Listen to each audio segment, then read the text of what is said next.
सद्गुरूने प्रत्येकाला नाम दिलं, दिल्याच्या नंतर जोपासना करायची आहे की नाही, पीक कसं काढायचं त्या शेतामध्ये आहे की नाही.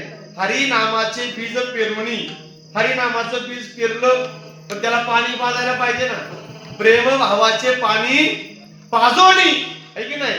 प्रेम भावाचं पाणी पाजायचं, प्रेम भावाचं पाणी पाजल्याच्या नंतर हे शेत नांगरावं, माझ्या बैलाला कोणी लावं, हे देह शेत आहे त्याची नांगरणी झाली पाहिजे. शेत जर नांगरलं, प्रत्येक वर्षाला जर पलटी मारलं ना